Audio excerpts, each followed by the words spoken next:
Let us take hands and walk together through cold, white, sterile halls. Your body is cold, but my hand is warm.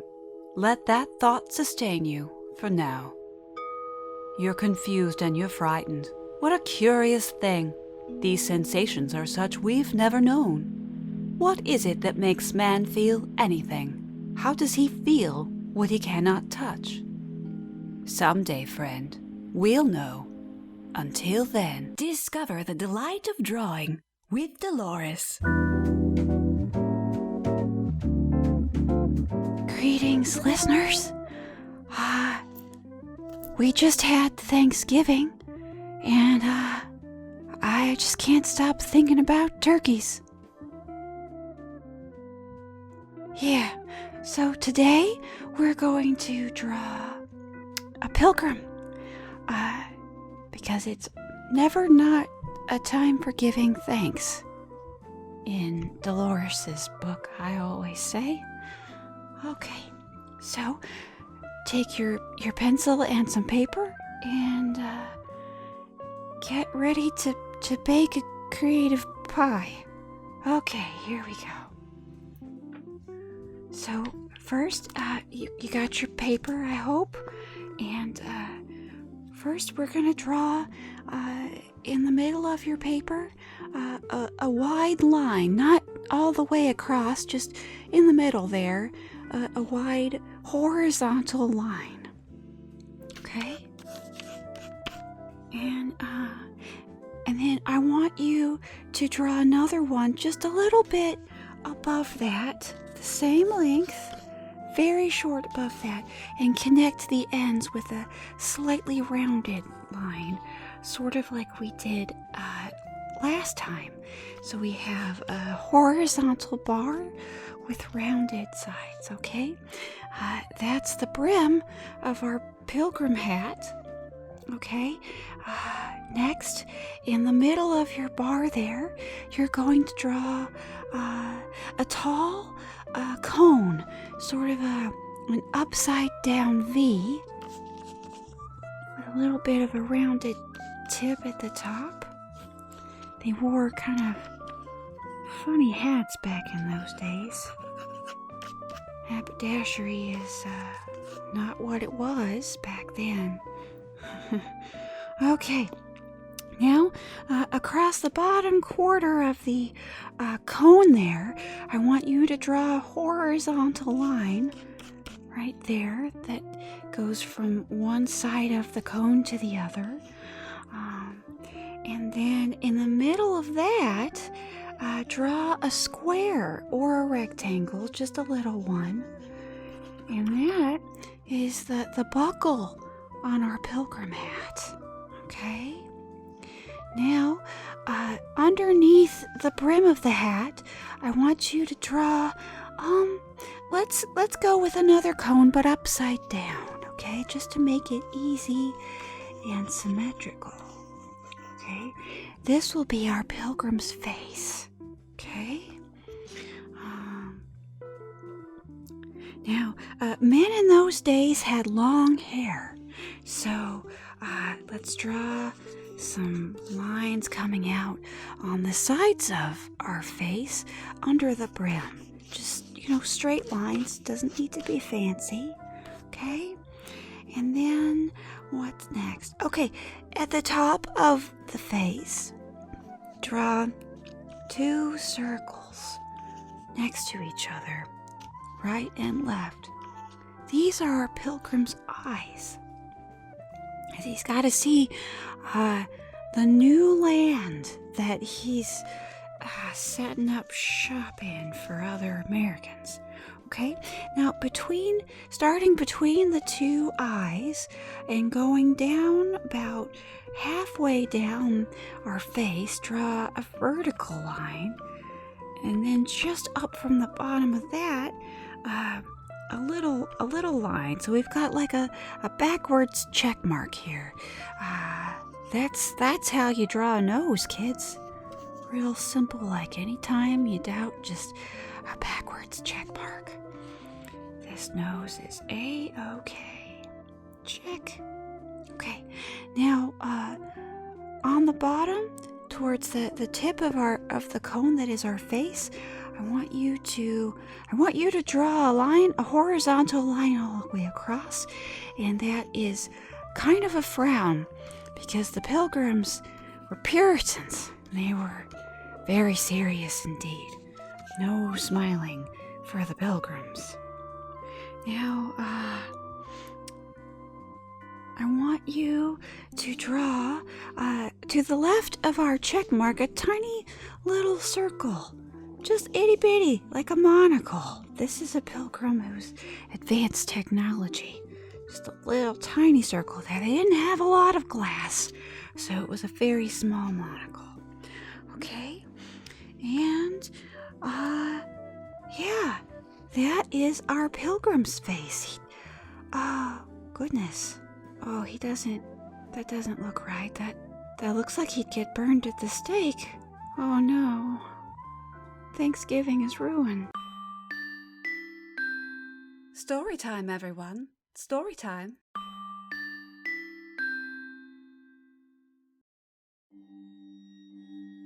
The dogs had gone missing again. She'd seen the posters earlier, 3 of them this time. Not one found yet, and Alma almost hoped to God they never would be. She stood on her front porch now, watching for signs, her weathered knuckles soothed by the evening breeze as she gripped her shotgun too tight at her side. "Ease up, Alma," she muttered to herself the way Matthew would have said. Poor old Matt. Not that missing dogs had to mean the same thing it did before. It probably didn't, she told herself. It couldn't happen again, could it? But still, the night had an oddly familiar feel to it, a similar heaviness in the air, a thing Alma couldn't name that was an awful lot like a night she'd had when she was young. Times were different then. Nobody had a cell phone, for one. Alma didn't even have a telephone, which was why she wound up pounding on her neighbor's door a little after midnight, 65 years ago. Maureen, honey, let me in. I gotta use your phone," she had pleaded. "Maureen, I'm out here alone." "You one of them?" came a muffled voice from behind the door. "Would I be able to talk to you like this if I was?" Alma still remembered the sound of the lock clicking back and the squeal of the opening door, Maureen's face all gray and tear-stained. "Alma, I've been so scared," Maureen cried once Alma was inside and the door was locked behind her. "I wish Jackson would get back." "It's been 2 days," Alma said as she made her way to the telephone. "Jackson's not coming back. At least, not any way you want." 2 days before, Alma's husband Matthew, Maureen's husband Jackson, and a dozen other men had set off to catch and kill a pack of rabid coyotes, or whatever animal it was that left 3 high school kids torn up and dead in the graveyard. Ate their hearts right out of their chests, left the rest of their bodies alone, save for a few bites and scratches. Before the kids were killed, there were the dogs. 5 different ones throughout the week. It was the same with each one, dead, in the graveyard, chest torn open, heart missing. The sheriff's boys put out traps and soon enough caught themselves a coyote as big and mean as any wolf, with wild eyes and a mouth full of bloody foam. That was the end of it, they thought. Only it wasn't. Alma and Sheriff Autry had learned that for themselves. Those poor kids. She'd never forget. In fact, Alma remembered this the night she ran to Maureen's and called the sheriff. It was his secretary who answered. "Doris, is Sheriff Autry in?" Alma said. "Well, if he comes back, you tell him Alma Pierce called. Tell him he was right. Tell him Matthew came home tonight the same way as that woman. And there are others. He'll know what that means. Doris, you better lock that door. If Sheriff comes back, ask him a question first. Don't let him in if he don't make sense. He'll understand if he's able." You see, after the kids were found, the menfolk had decided to hunt the creatures down themselves. "Damn coyotes," Matthew had said before he walked out the door. Alma remembered the way his mouth twitched as he said it. One of the kids was Dale Buford. Dumber than a pile of bricks, but the best quarterback Harding High had ever seen. Matthew had been his coach. But Matthew didn't come back that day. None of those men did. Alma waited all night before she ran the entire 5 miles up to the sheriff's station. Autry had already come back from a fruitless search for the others by the time she got there, but the sheriff wearily agreed to go look one more time. "You best stay here," he said. "Not on your life," Alma said.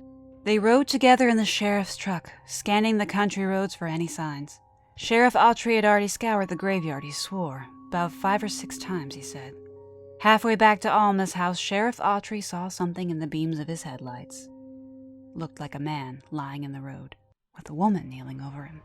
The sheriff stopped, got out, motioned for Alma to stay in the truck. "You there, you need help?" he called out. Alma feared the worst, but had no idea just how bad the worst really was until she saw it with her own 2 eyes. That woman, barely more than a girl, jerked her head up and stared at the sheriff with the craziest pair of eyes Alma had ever seen. The woman's face was covered in blood. "Miss, now I'm here to help you," the sheriff said calmly, though his hand was already on his pistol. "I don't want to go to the doctor, Billy," said the woman. "Mama didn't mean to bite me. I don't need a doctor. What if them coyotes is still on the loose?" "Ma'am, I'm Sheriff Autry. You're hurt bad, I can see. But we're gonna get you some help, okay?" said the sheriff as he cautiously approached. "Mama didn't mean to," the woman repeated in that same flat voice as she struggled to her feet. Her hands were bloody too. She held something in one of them. Alma recognized that something a fraction of a second after the sheriff did. She'd seen plenty of them at her daddy's butcher shop, but she'd never seen a human one before. "God have mercy," gasped the sheriff, and he whipped his pistol out right quick. "Sheriff Autry, you get back in this truck right now!" Alma hollered. "What if them coyotes is still on the loose?" said the woman out front, and all of a sudden she dropped the heart she was holding and ran toward the sheriff, her teeth bared like some kind of animal. He shot at her twice, right in the chest, and down she went. For several minutes the whole world was a blur, and Alma knew nothing but her own breath and thundering heart until Sheriff Autry stumbled back into the truck, dazed and horrified all at once. "She was already stone cold," he said with an unsteady voice. "I don't believe in this sort of thing, but I could swear... Well, it was like she was already dead before I..." Alma didn't remember the exact order of events after that. Only that somehow the sheriff managed to collect himself and drive Alma back home. For the rest of the night, she was haunted by the images of that crazed young woman. But how could such a petite, pretty thing have been physically capable of killing the others? Was it really so simple as murder? She didn't even consider the rest of what the sheriff said. That was pure crazy talk. Or that was what she thought, until her husband finally returned the next night. Alma had sobbed with joy when he walked in, but when she ran over and took his hand, she found it was cold as ice. "Hell is wrong with you, boy," said Matthew in that same expressionless voice as the girl from the night before. "You back off right now or I'll shoot you down." "Matthew?" said Alma. He had always been so handsome and tan, but now he was deathly white. His lips, she noticed, were nearly blue. "Matthew, what's the matter? What's happened to you?" Alma demanded. Then he attacked her. Her own husband. He dropped his shotgun, pushed her down, and held her down with his big hands, teeth snapping at her just like that crazy girl. And as Alma struggled to fight him off of her, his coat slipped off his shoulder, and she saw a gaping wound in his throat. A massive bite. Must have nearly taken his head off when it happened. Alma's survival instinct kicked in, and she twisted away from Matthew's grasp, reached for his shotgun and aimed. "What the hell are you, and what did you do to my Matthew?" she roared. "I will shoot you down, boy," her husband repeated flatly. But when he lunged at her again, it was for the last time. Alma gave herself no time to grieve. Looking out the window, she could see that her husband hadn't come alone. She saw other scattered people stumbling down the road with bloody faces and hands, rambling whatever they might have said in their last moments as living people. No, Alma didn't know a word for it, but she was now thoroughly convinced that something had killed these people, infected them somehow, and now it was driving their bodies to continue the hunt. Didn't matter if such a thing was even possible. It was happening. That was all Alma needed to know. She waited until the dead walkers had ambled off into some other direction. They all seemed to be headed someplace in particular, probably wherever their dead brains still remembered being once before. "Oh, God," she thought. "They're gonna kill their own families, and I just let them go." "No time for that talk, Alma, she scolded herself. Then she said a quick prayer, bid goodbye to Matthew's body, and ran as fast as she could up the road to Maureen's. Alma remembered hanging up the phone, and she remembered wondering if there had been any point to making the call at all. "One of Jackson's friends came by earlier," Maureen had cried. "He looked just like them. He looked like a ghost. I said I couldn't let him in unless Jackson was home, and he just stood there talking nonsense, and then he tried to... Alma put her hand on Maureen's shoulder. "Jackson took a shotgun with him, didn't he?" she said. He's got the other one in the closet, but I don't know how to shoot it, said Maureen. About time you learned, said Alma. And that was how Alma Pierce spent the longest night of her life, holed up in her neighbor's house, watching the world go mad outside, preparing to shoot down her own friends if it came to it, though it never did. The police department from the next county over took care of that. By morning, her innocent little town was littered with the bodies of people she'd known all her life, and several more she'd never seen before, some with chests wide open and empty like canyons, some with bullet holes instead. The experts said it was rabies made the dead walkers act that way, but nobody really believed it. If Alma hadn't met the man who would become her second husband just as she was packing up to go, she would have left that town for good. Maureen did, and who could blame her?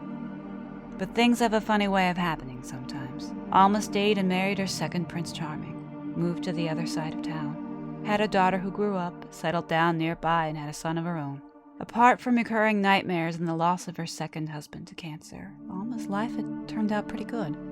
Now she watched from her front porch, peering in the darkness for signs of anything amiss. Somewhere off in the direction of the old cemetery, a dog yelped exactly once. Alma pulled her phone out of her apron pocket and tapped it to ring up her daughter. "Hey, Mama, I was just thinking about you," her daughter answered. "Your gun's in the safe?" "Yeah, why?" "Get it out. It's the damn coyotes again."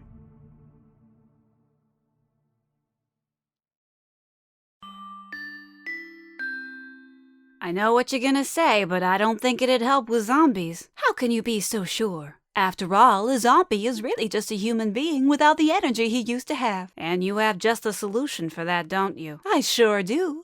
A spoonful of Dandifine gives life and vitality to anyone and everything, living or dead. And it does it all with pep-giving vitamins H and Z. H and Z? Get out of here. I'll stay right here, thank you, until you try it yourself. Go on, just a spoonful. Phew! I feel more alive than ever. I feel more alive than I wanted to feel. That's not something I ever thought I'd say. That's Dandifine. Let's listen in on our inside voices. Yeah, I guess I've been driving this strip for most of my life. It's a short distance, but it's not the easiest to get around. I almost don't know the route too good, so I drive them. My rates are so low, nobody complains anyway. Like you're dead, right? What are you gonna do? Walk all the way across the sticks? You've been through enough. Relax. I get those difficult customers now and then who don't want to go. And they either fight me or try to haggle, and I'm like, come on, man, I'm just a taxi driver. I don't take bribes, and you gotta go. They ain't gonna take you back where you came from. You gonna stand there by the curb for eternity? Get out of here. I take pride in my work, keep the cab clean, and I listen. The dead tend to have a lot of regrets. It helps to talk about them, and I just say, let it out, you know? You can't atone now, you've expired. Sometimes they want to wail and sing. They don't do it as much as they did in the old days, which is a shame. Some of them got good voices, never appreciated in life. Makes me sad. The best ones, though, they're glad to go. They're excited to see what's on the other side. I can tell they live good lives. Probably made everybody sick, they were so upbeat, but it's good to see a sense of adventure in my line of work. Of course, they want to know what's going to be there, and I have to tell them, I don't know, I just drive, wherever. But I don't mind. It's good work. It's honest. Get to meet people. Most behave themselves. Sometimes, though, I just wish I could tell them, before they go, just pull up to them on the street in whichever opolis they came from and say, listen, you don't have long. Do what you gotta, and don't make up bullshit excuses or you'll regret it. But I'll be in the cab, I'll tell them, when you're ready. It's not a long ride, but I can do a few circles if you need the time. It just made myself sad. And I got 50,000 more pickups to do today. But I don't mind. I don't mind.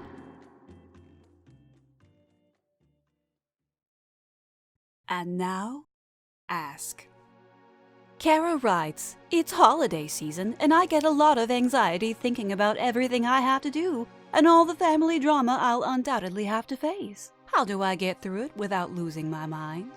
Dearest Kara, I'm here for you. Families are challenging enough as it is, and with holiday stress thrown in, oh dear, oh dear. I understand your anxiety perfectly, Kara. And the best way to counteract family drama and alleviate burden is to be as boring as humanly possible. This will take some preparation on your part. You'll need to find out what absolutely nobody is interested in, and I'm afraid you'll have to research it thoroughly. It's best if the subject at hand is only barely related to everyone's favorite gossip fodder, so that they no longer want to inspire you to bring up your new favorite subject. For example, if Aunt Tilda tends to bring up your cousin's many failed relationships in front of everyone, it's time to segue into the mating rituals of tardigrades. Wait a minute, that's actually kind of interesting. But not if you find a way to transition every conversational topic into the mating rituals of tardigrades. Why hasn't Uncle Brad gotten one of his many terrible business ideas off the ground? Who knows? But it reminds you of the complicated way in which male tardigrades inseminate female tardigrades via the outer layer of their skin. What is it with Cousin James' jealousy over the attention Cousin Clara gets for her master's degree? Who knows? But speaking of rivalry, did you know that if female tardigrades don't mate, they'll simply reabsorb their eggs? Fascinating every time you tell it. By the time this holiday season is over, no one will ever want you to come to family gatherings again. And if they must invite you, they'll keep the theatrics at bay to avoid inspiring you. I hope this brings you comfort. If any other listeners are boiling alive in the broth of uncertainty, you may send your questions by tattooing them to your chest or by sending a letter to ask@goodnightdearmargaret.com. Tell me a story of unexpected love. Who won your heart?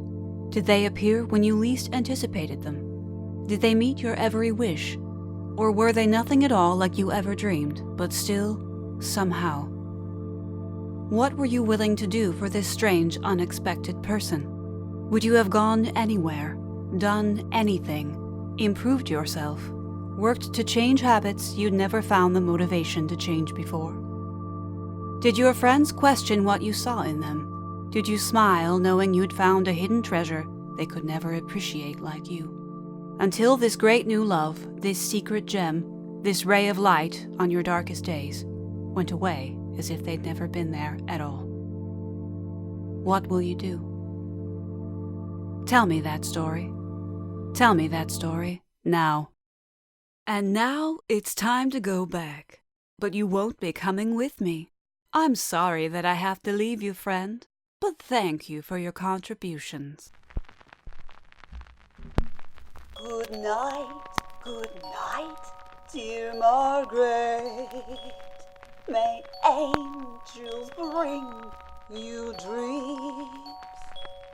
And when comes the sun, dear Margaret, we hope they'll allow you to wake. 20, 19, 20, 15, 15, 12, 1, 25, 13, 15, 20, 8, 5, 18, 9, 19, 8, 5, 18, 5. Goodnight, Dear Margaret is written, produced, and narrated by me, Katy Towell. New episodes are posted monthly with a bonus episode for Patreon patrons. Special thanks go out to Chaz Simmons and Colin Hamilton for your support. To learn more, including how to subscribe and support the podcast, visit goodnightdearmargaret.com.